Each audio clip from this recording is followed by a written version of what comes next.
प्यारे बच्चों, आज हम कक्षा 7 का हिंदी विषय का जो छठा पाठ है, रक्त और हमारा शरीर, इस पाठ को पढ़ेंगे और समझेंगे। देखिए, जो रक्त है वो हमारे शरीर का महत्वपूर्ण भाग है, ठीक है ना। और उसके बारे में ये पूरा पाठ है कि किस प्रकार का वो होता है, उसमें कौन कौन से क्या क्या चीज़ें रक्त में शामिल होती है ना। तो दिव्या अनिल की छोटी बहन है। यूँ तो वह शुरू से ही कमज़ोर है, लेकिन इधर कुछ दिनों से उसे हर समय थकान महसूस होती रहती है। मन किसी काम में नहीं लगता। भूख भी पहले से कम ही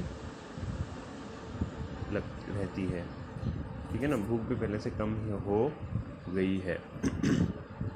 अस्पताल में उसे डॉक्टर ने देखा तो कहा, लगता है दिव्या के शरीर में रक्त की कमी हो गई है, जांच कराकर देखते हैं।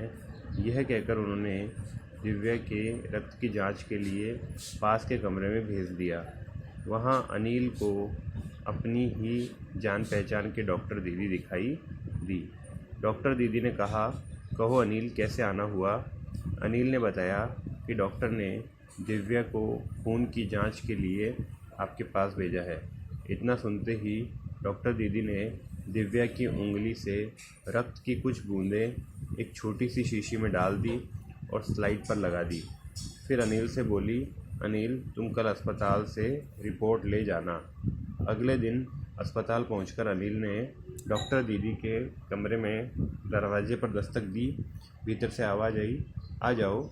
अनिल ने कमरे में प्रवेश किया तो पाया डॉक्टर दीदी सूक्ष्मदर्शी द्वारा एक स्लाइड की जांच कर रही थी। दीदी के इशारे से वह पास रखी एक कुर्सी पर बैठ गया।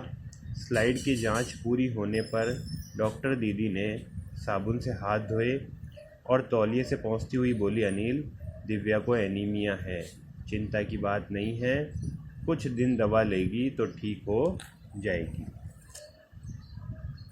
अनिल के मन में जिज्ञासा हुई। वह बोला, दीदी, एक सवाल पूछूं? हाँ हाँ, क्यों नहीं, डॉक्टर दीदी ने कहा। एनीमिया से आपका क्या मतलब है दीदी? उसने पूछा। यह जानने के लिए तुम्हें रक्त के बारे में जानना होगा, डॉक्टर दीदी ने कहा। फिर बोली, अनिल, देखने में रक्त लाल द्रव्य के समान दिखता है, किंतु इसे सूक्ष्मदर्शी द्वारा देखें तो यह भानुमति के पिटारे से कम नहीं। भानुमति का पिटारा एक जो है मुहावरा है, इसका मतलब है इसमें बहुत कुछ है ना। मोटे तौर पर इसमें दो भाग होते हैं। एक भाग वह जो तरल है, जिसे हम प्लाज्मा कहते हैं। दूसरा वह जिसमें छोटे बड़े कई तरह के कण होते हैं, कुछ लाल, कुछ सफ़ेद और कुछ ऐसे जिनका कोई रंग नहीं, जिन्हें बिंबाणु प्लेटलेट कण कहते हैं। ये कण प्लाज्मा में तैरते रहते हैं।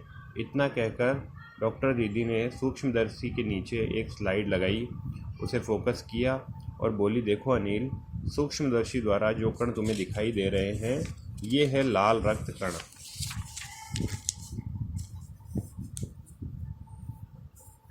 स्लाइड देख मानो आश्चर्य से उछल पड़ा था अनिल।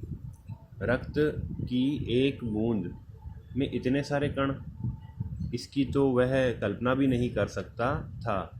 वह बोला, इन्हें देखकर तो ऐसा लगता है जैसे मैंने बहुत सी छोटी छोटी बालूशाही रख दी हो। बालूशाही का मतलब जो अपन मक्खन बड़ा खाते हैं ना, रक्त के अंदर ऐसे छोटे छोटे बहुत सारे कण होते हैं। हाँ, दीदी बोली, लाल कण बनावट में बालूशाही की तरह ही होते हैं।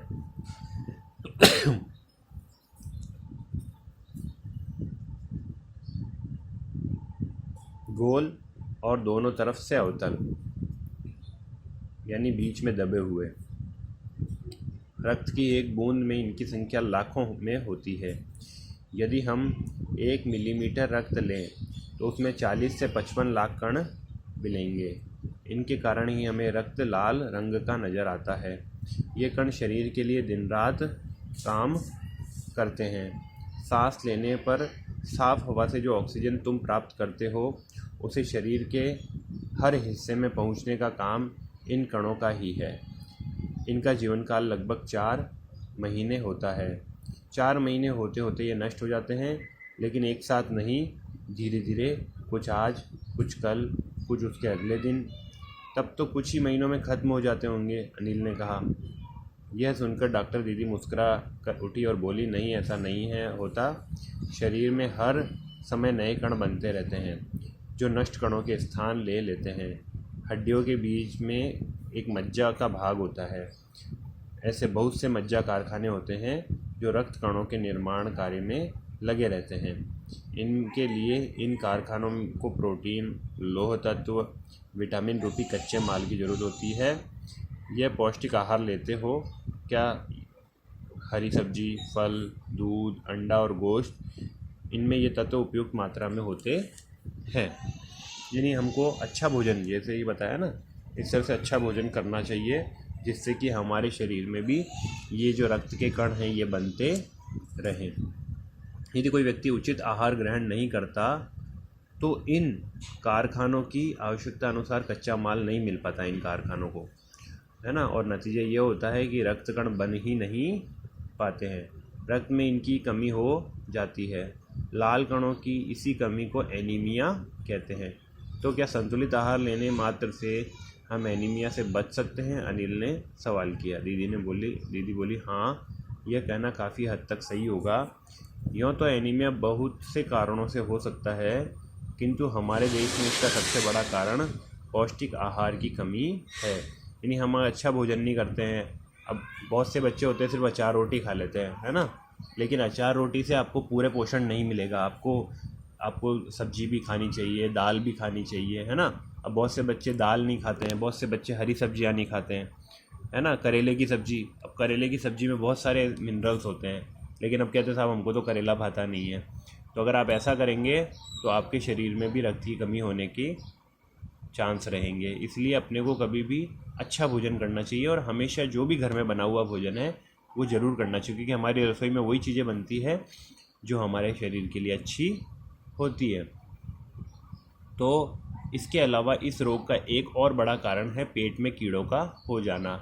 ये कीड़े प्राय दूषित जल और खाद्य पदार्थ द्वारा हमारे शरीर में प्रवेश करते हैं। यानी पेट के अंदर कई बार कीड़े हो जाते हैं, तब भी वो रक्त की कमी कर देते हैं। अतः इनसे बचने के लिए आवश्यक है कि हम पूरी सफाई बनाए रखें, खाद्य पदार्थ को ही ग्रहण करें। यानी साफ़ सफाई, ये नहीं कि आप बाज़ार की कोई चीज़ खा रहे हो, है ना, पानी पताशे वगैरह, तो वो लोग क्या गंदगी रखते हैं, तो उस गंदगी के साथ में वो कीड़े भी चले जाते हैं और फिर कीड़े उस सारे रक्त को ख़त्म करने लगते हैं। भोजन करने से पूर्व भी अच्छी तरह हाथ धो लें और साफ़ पानी ही पिए। और हाँ अनिल, एक किस्म के कीड़े भी हैं जिनके अंडे ज़मीन की ऊपरी सतह पर पाए जाते हैं। इन अंडों से उत्पन्न हुए लार्वा त्वचा के रास्ते शरीर में प्रवेश कर आंतों में अपना घर बना लेते हैं।